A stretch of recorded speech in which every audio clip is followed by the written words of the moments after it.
नाज़रीन, आपकी खिदमत में आदाब अर्ज़ है। हम हैं आपके मेज़बान ज़ैनुल आबिदीन, बागलकोट, कर्नाटका, इंडिया से। आज हमारे साथ मुल्क भारत के मशहूर व मारूफ़ स्पीकर व नामवर मौर्रिख़ व हिस्टोरियन जनाब डॉक्टर राम पुनियानी साहब मौजूद हैं। सबसे पहले हम आपका MRF TV कर्नाटका के ख़ास प्रोग्राम मुलाकात में स्वागत करते हैं। बहुत शुक्रिया आपका। तकरीबन 500 किलोमीटर की मसाफ़त तय करके आप मुंबई से बीजापुर तशरीफ़ लाए हैं, तो हमें बताइए कि इतना लंबा सफ़र करने की वजह क्या और मकसद क्या रहा जी। और बीजापुर आने के बाद आपको कैसा फ़ील हो रहा है? देखिए, ये यहाँ जो संगठन ने मुझे बुलाया है वो अलग अलग मुस्लिम जो तंजीमें हैं जी। उनके बीच में एकता का काम कर रहा है जी। और क्योंकि अगर हमको समाज में एकता चाहिए तो कौम के अंदर भी एकता की बहुत बड़ी ज़रूरत है। और मुझे लगता है कि आज के समाज में जो फूट बंटवारा डाला जा रहा है कम्युनल फोर्सेस द्वारा, सांप्रदायिक ताकतों द्वारा, उसका मुकाबला करना बहुत इम्पॉर्टेंट है। और इन लोगों ने आज जो मीटिंग रखी है वो सभी धर्मों के लोग उसमें स्पीकर हैं। जैसे इंटरफेथ डायलॉग, आज मज़हब के नाम पर ही एक ख़राब सियासत को प्रमोट किया जा रहा है। तो मैं उम्मीद करता हूँ कि ऐसी मीटिंग्स के माध्यम से जो गलतफहमियाँ हैं एक दूसरे के बारे में, वो गलतफहमियाँ दूर हों और इंसान में एक मोहब्बत का रिश्ता कायम हो, जो हमारे सभी मज़हब सिखाते हैं कि हमारा सबसे बड़ा मज़हब है इंसानियत से प्रेम रखना। तो मुझे जब यहाँ की दावत मिली तो मैंने कहा ये एक और मौका है कि हम इस प्रकार की बातों को आम सामान्य लोगों तक पहुँचा सकते हैं। और ये मेरा एक काम का छोटा सा मकसद भी है कि देश में जहाँ भी मौका मिले लोगों के बीच में जाकर एक एकता का, भाईचारे का, बहनचारे का, प्रेम का संदेश देकर अगर समाज की एकता को मजबूत हो तो उससे हमारा देश तरक्की करेगा, ऐसा मुझे लगता है। इसलिए ऐसे बहुत प्रकार के इन्विटेशंस मुझे आते हैं और मैं उनको स्वीकार करता हूँ, यही देखकर कि अगर मुझे मौका मिलता है लोगों तक पहुँचने का तो मैं उसका स्वागत करता हूँ। तो ये तो पहली बात है कि मेरे आने का जो मकसद था उसे मुझे लगा कि यहाँ मैं अपनी बात रख सकूँगा। और इंटरफेथ मीटिंग भी है तो उसमें भी मुझे लगा कि मैं योगदान कर सकता हूँ। ये पहली बात। अब दूसरा, यहाँ आकर मुझे जब पता चला कि बीजापुर शहर ये आदिल शाही का एक कैपिटल था और यहाँ उन्होंने जो गोल गुंबद और बाकी चीज़ों का विकास किया वो सुनकर अच्छा लगा। यहाँ की जो दरगाह है हाशमी साहब की, वो भी मुझे बहुत अच्छी लगी, क्योंकि मैं मानता हूँ कि भारत में जो सूफ़ी संत हैं, जो भक्ति संत हैं, उन्होंने मज़हब के जो केंद्र बिंदु है, मज़हब का केंद्र बिंदु है इंसान से मोहब्बत, वो सूफ़ी संतों ने भी प्रमोट की, भक्ति संतों ने भी प्रमोट की। तो इसलिए मुझे बीजापुर आकर अच्छा लगा कि यहाँ एक प्रकार की जो मज़ार है सूफ़ी संत की, उस पर हिंदू भी आते हैं, मुसलमान भी आते हैं। और मुझे और भी खुशी हुई है पता चल के कि मुसलमानों से ज़्यादा उसमें हिंदू आते हैं। तो ये भी मेरा बहुत अनुभव है जो मुझे एक उम्मीद देता है कि हमारे देश का जो भविष्य है, एक दूसरे के धर्म को आदर करना, एक दूसरे के धर्म के साथ मिलकर रहना, वो आकर एक अच्छा महसूस हुआ मुझे। जी। मुल्क भारत में जैसा कि नफ़रत का वातावरण पैदा किया जा रहा है और इसकी वजह क्या हो सकती है, और बिलखुसूस इस्लामोफोबिया का जो एक सिलसिला चल पड़ा है, उसकी वजह क्या हो सकती है और उसका ख़ात्मा कैसे मुमकिन है? जी, ये बहुत बड़ा सवाल आपने किया। इस्लामोफोबिया की वजह और उसका ख़ात्मा, ये दो उसके भाग हैं। तो पहले तो ये मैं बताऊं कि इस्लामोफोबिया भी जो खड़ा किया गया उसके भी दो भाग हैं, भाग 1 और भाग 2। भाग 1 तो ये है जो भारत के अंदर की राजनीति से निकला। भारत के अंदर की राजनीति से निकला क्योंकि यहाँ अगर आप जानें तो अंग्रेज़ों के आने के पहले हिंदू राजा भी थे, मुसलमान राजा भी थे। हिंदू राजाओं के राज्य में मुसलमान रहते थे तरक्की से, मुसलमान राजाओं के राज्य में हिंदू भी तरक्की से रहते थे। ये महात्मा गांधी भी अपनी किताब हिंदू स्वराज में लिखते हैं। और अंग्रेज़ों के आने के पहले जो हिंदू मुसलमान में मेल जोल था, उससे ही भारत की पूरी जो कल्चर, सभ्यता, हमारा लिटरेचर, खाने पीने के तरीके, हमारा और धर्म के तरीके, ये सब का विकास अंग्रेज़ों के आने के पहले हुआ। और जिसको आज मुसलमानों का युग कहा जाता है वो भी गलत है, क्योंकि मुसलमान राजाओं ने भी कोई अकेले राज्य नहीं किया। अगर अकबर था तो उसके साथ मान सिंह भी थे, बीरबल भी थे, टोडरमल थे। औरंगज़ेब थे तो उनके साथ राजा जय सिंह भी थे, जसवंत सिंह भी थे, और बहुत सारे राजा थे। तो अंग्रेज़ों के आने के पहले ये जो यहाँ का हिंदू मुस्लिम का मेल जोल था, अब झगड़े भी रहे होंगे। झगड़े तो शिया सुन्नी में भी थे, झगड़े तो शैव वैष्णव में भी थे, तो वो एक प्रकार का है। पर मज़हब का सियासत में इस्तेमाल ये अंग्रेज़ों के आने के पहले नहीं था। और ये बात को महात्मा गांधी और जवाहरलाल नेहरू ख़ास तौर से भारत के इतिहास के माध्यम से हमको बताते हैं।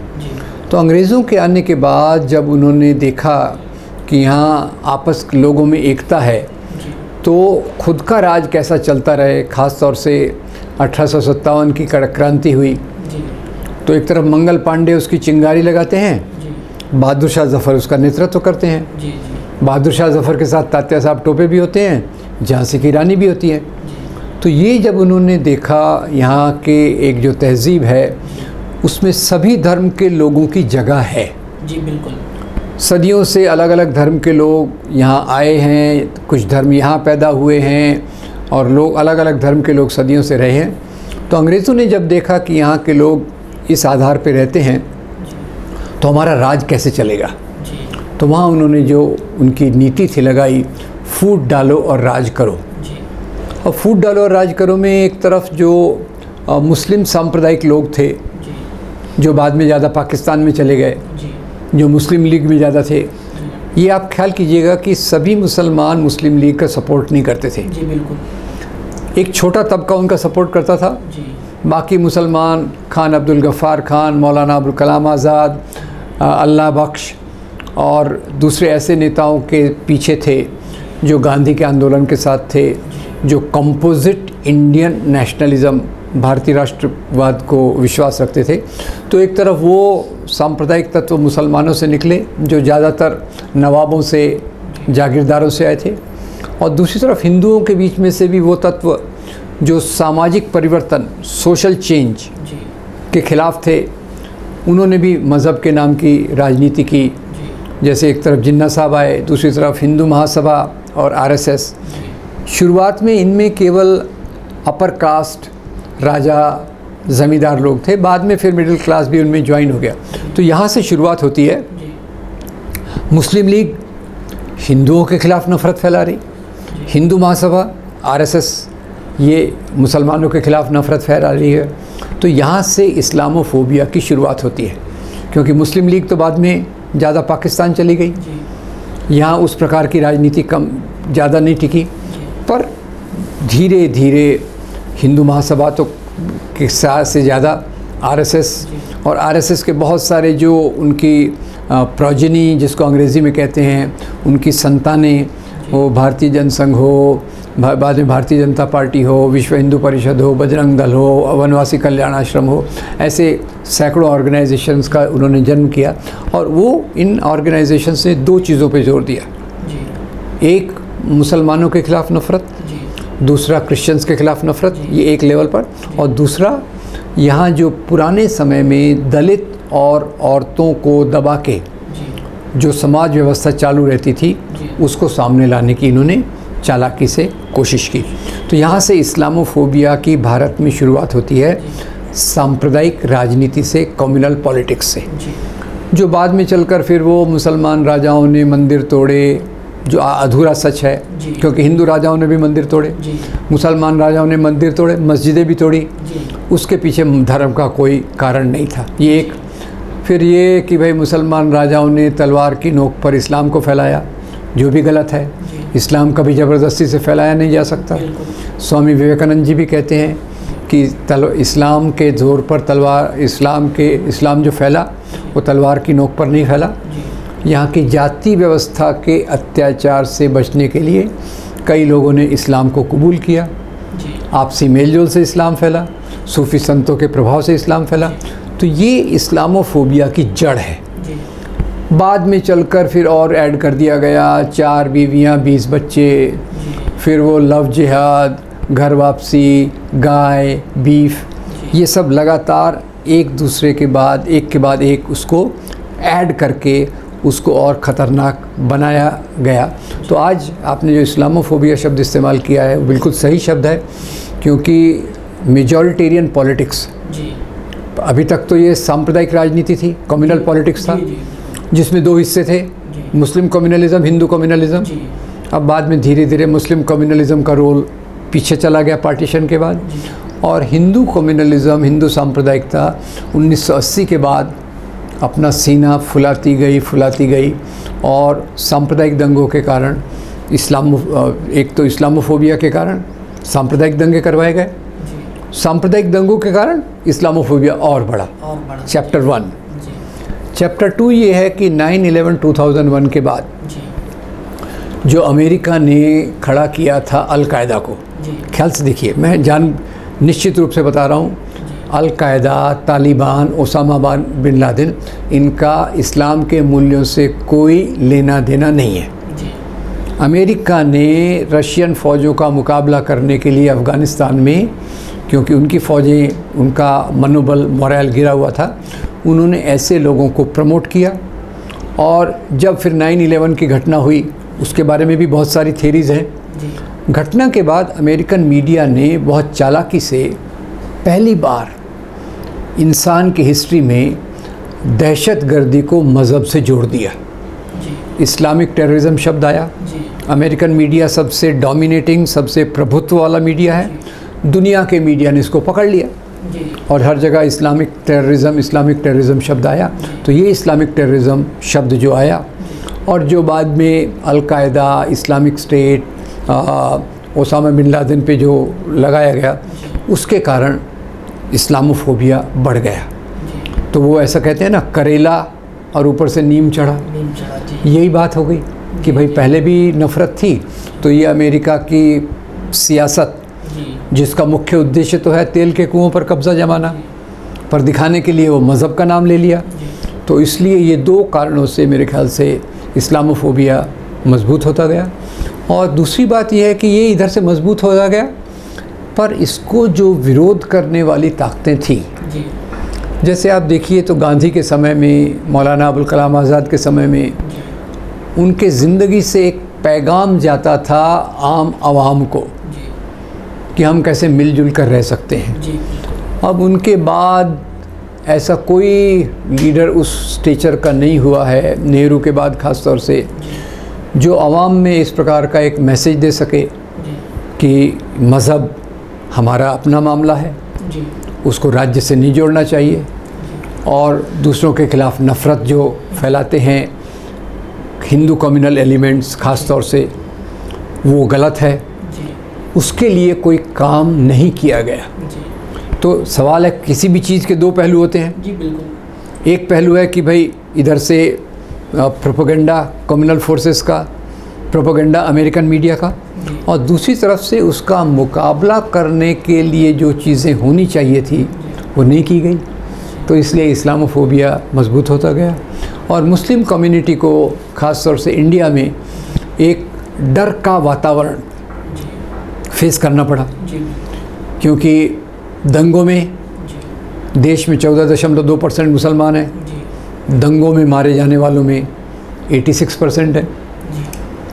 मीडिया, अमेरिकन मीडिया तो छोड़िए, इंडियन मीडिया का बड़ा भाग 2004 के बाद ये वही राग अलाप रहा है जो कम्युनल फोर्सेस का है। सोशल मीडिया ये वही चीज़ कर रहा है, और उसके कारण नॉर्थ इंडिया के बहुत सारे शहरों में, जैसे मैं बम्बई का बताऊं आपको, मुंब्रा, भेंडी बाज़ार, जोगेश्वरी, मुसलमानों के घेट्टो एक ही एरिया में उन लोगों को घसीट दिया जाए। अहमदाबाद में जूहापुरा, ऐसा दूसरी जगह पर हो गया है। तो ये सब चीज़ों के कारण इस्लामोफोबिया को बहुत हवा मिली है, जो कि पूरी तौर से सियासी कारण है, पूरी तौर से पॉलिटिकल कारण है। इसका मज़हब के इंसानियत से किसी प्रकार का कोई लेना देना नहीं है। तो इस्लामोफोबिया के हवाले से मैंने जो सवाल किया था उसमें मैंने मालूम किया था कि इसका ख़ात्मा कैसे मुमकिन है, जी, इसको कैसे ख़त्म किया जा सकता है। ये सवाल तो कठिन है ही, जी वो काम करना उससे भी कठिन है। जी अब देखिए, जैसे मैंने बताया कि इस्लामोफोबिया पैदा करने के लिए एक ऑर्गेनाइजेशन 95 साल से हफ्ते के 7 दिन, महीने के 4 हफ्ते, साल के 12 महीने काम करता रहा है, 95 साल से, और उसका मुकाबला करने के लिए कोई ऐसी ताकत नहीं है। जी तो इसको ख़त्म करने का मेरे ख़्याल से, इसका मुकाबला करने का, ख़त्म करना आसान नहीं है, मुकाबला करने का एक तरीका जो मेरे दिमाग में है वो ये है कि आज समाज में लोगों के मन में जो नफ़रत फैलाई गई है और नफ़रत के पीछे जो गलत इतिहास, गलत विचार डाले गए हैं, उसका मुकाबला करने के लिए जगह जगह पीस सेंटर बनाने की ज़रूरत है। पीस सेंटर से मेरा मतलब कोई बड़ी बिल्डिंग से नहीं है। पीस सेंटर मेरे दिल में है, आपके दिल में है।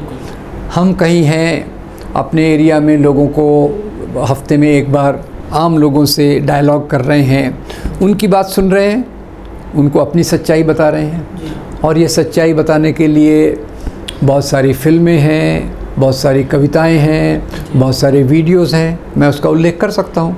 बहुत लोगों ने अच्छी अच्छी फिल्में भी बनाई है।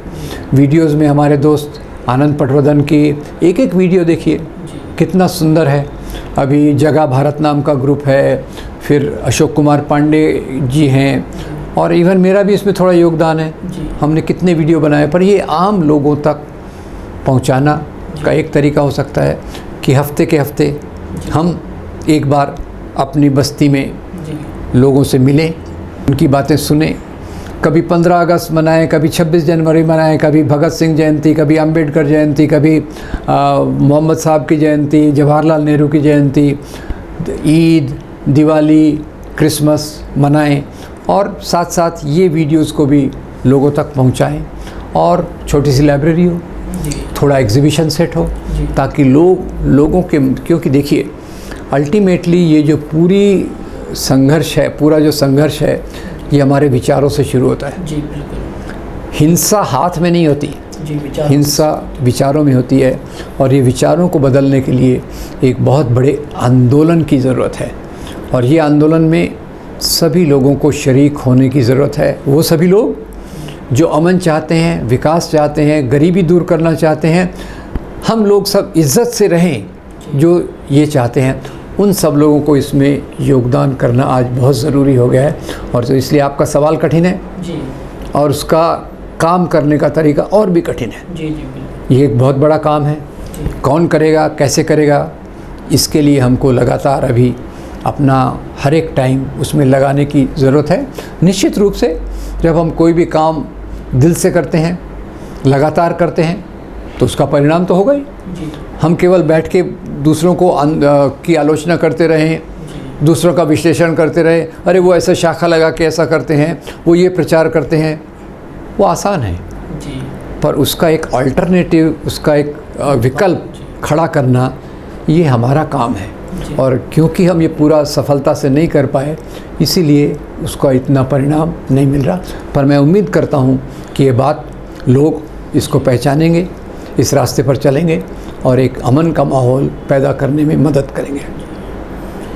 तो अभी हमारा जो अगला सवाल आपके लिए है वो थोड़ा सियासत से मुताल्लिक़ है, पॉलिटिक्स से मुताल्लिक़ है। तो अभी हिंदुस्तान में 5 स्टेट्स में चुनाव के रिज़ल्ट्स आए हैं, आप उन रिज़ल्ट्स को किस तरह देखते हैं? रिज़ल्ट्स को मैं ऐसा देखता हूँ कि एक तरफ तो जो है कि अभी भी देश में जो सेक्युलर, जो हर एक धर्म को इज़्ज़त देने वाले लोग हैं, वो बहुत हैं। पर समस्या ये है कि वो सब लोग बिखरे हुए हैं जी और बिखरे हुए हैं, जबकि नफ़रत फैलाने वाले जी वो एकदम यूनाइटेड हैं, जी मिलके काम कर रहे हैं, उनकी स्ट्रैटेजी मिली हुई है। जी बहुत सारे संगठन अलग अलग काम करते हुए दिखते हैं, चुनाव के समय सब साथ आ जाते हैं, लाखों स्वयंसेवक, हज़ारों प्रचारक आके उसका काम करते हैं। जबकि सेकुलर जो ताकतें हैं, पॉलिटिकल पार्टी के रूप में देखिए तो आपसी में वो निजी स्वार्थ के लिए लड़ रहे हैं जी जी बिल्कुल। कि मैं प्राइम मिनिस्टर बनूंगा, कि वो बनेगा, कि वो बनेगा। देश कैसे बचेगा, इसके लिए एक यूनाइटेड अपोजिशन होना बहुत ज़रूरी है। उसके लिए गिव एंड टेक, ठीक है मैं नहीं आप कीजिए, पर करें। जी एजेंडा ये है, एजेंडा तय करें, कॉमन मिनिमम प्रोग्राम तय करें जी और एक यूनाइटेड कैंडिडेट खड़ा करें जी सांप्रदायिक ताकतों के खिलाफ। ये पॉलिटिकल लेवल पे। जी सोशल लेवल पे ऐसा है कि बहुत सारे मूवमेंट हैं, जी किसानों के अधिकार के लिए, मज़दूरों के अधिकार के लिए, दलितों के अधिकार के लिए, औरतों के अधिकार के लिए, रिलीजियस माइनॉरिटीज़ के अधिकार के लिए। जी इनके बीच में एक तालमेल करना ज़रूरी है। जी आप में और मेरे में हर मुद्दे पे सहमति होना ज़रूरी नहीं है, बिल्कुल नहीं। जी पर हम में एक सहमति है जी कि दुनिया में मोहब्बत से, जी इंसानियत से, इंसान की गरीबी दूर करने के लिए, उसको इज़्ज़त से रहने की परिस्थिति निर्माण करने के लिए यूनाइटेड नेशंस चार्टर के आधार पे, इंडियन कॉन्स्टिट्यूशन के आधार पे हम में जो एकता है, उसके आधार पे हम कंधे से कंधा मिलाकर काम करें, ये दूसरा है। और तीसरा मुझे ज़्यादातर लगते जा रहा है कि ये पीस सेंटर जगह जगह होनी चाहिए। जी अपने तरीके से कर सकते हैं। जी कोई उसका नाम ढाई आखर रख सकता है, जो संत कबीर ने कहा था, ढाई आखर प्रेम के। कोई उसका नाम किसी सूफी संत के सिद्धांत पे रख सकता है, जी कोई गांधी के नाम पे रख सकता है। केवल उसका लक्ष्य, एम, एजेंडा, गोल एक ही है जी कि जो गलत चीज़ों का प्रसार किया गया है कि इस्लाम तलवार की नोक पर फैला, ज़बरदस्ती से इस्लाम फैलाया गया, मंदिर तोड़े गए, 4 बीवियाँ 20 बच्चे, ये गाय खाते हैं, ये करते हैं, उसके बारे में जो सच्चाई है समाज में लाना। इस्लामिक टेररिज्म नाम की कोई चीज़ नहीं है, ये अमेरिका खड़ा किया हुआ एक हवा है और उसके लिए अमेरिका ही ज़िम्मेदार है। उंगली उठाना है तो उधर उठाओ, उनकी आलोचना करो। जो आज वाइट हाउस में बैठे हैं, हथियारों के सबसे बड़े व्यापारी वही हैं, हथियारों से कमाते हैं, लोगों को लड़वाते हैं, अपना बिजनेस पूरा करते हैं। वो सब चीज़ें हमारे पीस सेंटर के माध्यम से लोगों तक जाना चाहिए। और ये अगर हम 3 चीज़ों पर ख्याल केंद्रित कर सकें तो आपने जो कहा कि इसका मुकाबला कैसे करें, ये 2 साल में हो, 5 साल में हो, 10 साल में हो, रास्ता यही है। इसके सिवा दूसरा रास्ता मुझे नहीं दिखता। तो अभी हमारा जो अगला सवाल है वो ये है कि सवाल तो नहीं कहना चाहिए, बल्कि हमारा एक आपसे दरख्वास्त है, गुजारिश ये है कि MRF TV कर्नाटका के माध्यम से तमाम हिंदुस्तान वासियों को, भारतवासियों को आप क्या पैगाम देना चाहेंगे, और इसी तरीके से भारत की सही तारीख़ और भारत का सही इतिहास जानने के लिए किन ऑथर्स को, किन हिस्टोरियंस को पढ़ना चाहिए, इस हवाले से भी आप कुछ इरशाद फरमाएं। देखिए, आपके टीवी चैनल के माध्यम से मैं केवल निवेदन कर सकता हूँ। मैं अपने आप को ऐसी हस्ती नहीं समझता कि मैं पैगाम दूँ, पर मैं हाथ जोड़कर निवेदन करना सकता हूँ, अपील कर सकता हूँ। और अपील यही है कि भाई आज एक हम बहुत कठिन दौर से गुज़र रहे हैं। ये दौर बहुत कठिन है और जिस प्रकार से आदिवासियों का हाल बुरा है, दलितों का हाल बुरा है, धार्मिक अल्पसंख्यकों को एक कोने में ढकेला जा रहा है, इसके विरोध में काम करने के लिए सबने सामने आना चाहिए। तो आपके चैनल के माध्यम से मैं यही अपील और निवेदन करना चाहूँगा कि हमें 3 चीज़ों को अपनाना चाहिए। पहला, एक, सभी धर्मों के अंदर जो मॉरल वैल्यूज़, नैतिक मूल्य हैं, उसका हम स्वागत करें। मॉरल वैल्यूज़ का उनका आदर करें, सभी धर्मों के लोगों का आदर करें। और भारत की जो परंपरा रही है जहाँ सभी धर्म के लोग रहते हैं, उसकी इज़्ज़त करें, पहला। दूसरा, भारतीय संविधान, इंडियन कॉन्स्टिट्यूशन जो आज़ादी के आंदोलन से निकला है, उसमें जो मूल्य हैं, प्रियम्बल ही आप अच्छे से पढ़ के लीजिए कि हम भारत के लोग अपने आप को ये संविधान देते हैं जो हमको स्वतंत्रता, समता, बंधुता और सामाजिक न्याय दे। इसको हम आत्मसात करें। और तीसरा है United Nations charter of human rights. United Nations charter of human rights में इंडिया भी सिग्नेटरी है। और United Nations charter of human right जो मेरे ख्याल से आज तक के जितने इंसानियत के डॉक्यूमेंट बने हैं उसमें बहुत ऊंचा स्थान रखता है। वो ये कहता है, इस दुनिया में जो भी व्यक्ति जन्म लेता है, कोई भी उसका रंग हो, कोई भी उसकी भाषा हो, कोई भी उसका देश हो, कोई भी उसका धर्म हो, कोई भी उसका जेंडर हो, वो सबको पूरी इज्जत से जीने का अधिकार है। तो ये 3 चीज़ों के आधार पे मैं अपना निवेदन लोगों तक रखना चाहूँगा। तो आखिर में हम आपसे MRF TV कर्नाटका के हवाले से अपने तासुरात और ख़यालात के हवाले से जानना चाहेंगे कि आप MRF TV कर्नाटका को कैसे देखते हैं? देखिए, MRF TV कर्नाटका आपसे जो मेरी बातचीत हुई, आपके सवालों को देखकर मुझे लगा आप इंसानियत के रास्ते पर चल रहे हैं। मैं उम्मीद करता हूँ कि आपका ये रास्ता और अच्छे से चले और आप भी इन तीनों चीज़ों को लेकर चलें जी। अपना दुनिया, इंसानियत, जी। देश, भारतीयता जी। और मज़हब। आपका मज़हब जो है, मेरा मज़हब जो है, उसका मज़हब जो है, ये 3 चीज़ों का आदर करते हुए आप आगे चल रहे हैं। इसका मैं स्वागत करता हूँ। उम्मीद करता हूँ आप बहुत सफल हों और आपके जो आपका मैसेज जो है वो समाज तक पहुँचे और अच्छा समाज बनाने का सपना आपका पूरा हो। यही मैं आपको दुआ देना चाहता हूँ। बहुत बहुत शुक्रिया आपका। तो नाजरीन, ये थे जनाब डॉक्टर राम पुनियानी साहब जो हमारे साथ बड़ी दिलचस्प गुफ्तगू कर रहे थे। मन तो चाह रहा था कि अभी गुफ्तगू जारी रखा जाए, लेकिन वक्त की वजह से हम लोग गुफ्तगू को यहीं पर ख़त्म करना चाहते हैं। और हम आखिर में डॉक्टर राम पुनियानी साहब का तहे दिल से शुक्रिया अदा करना चाहते हैं कि उन्होंने अपना कीमती समय हमें दिया। नाजरीन, आज तक के लिए बस इतना ही। आपके मेज़बान ज़ैनुल आबिदीन बागलकोट को इजाज़त दीजिए। और आखिर में आपसे गुजारिश की जाती है कि हमारा ये इंटरव्यू आपको कैसा लगा, आप इस हवाले से कमेंट बॉक्स में जा कर के ज़रूर अपनी राय दें और हमारे इस इंटरव्यू को ज़्यादा से ज़्यादा शेयर भी करें।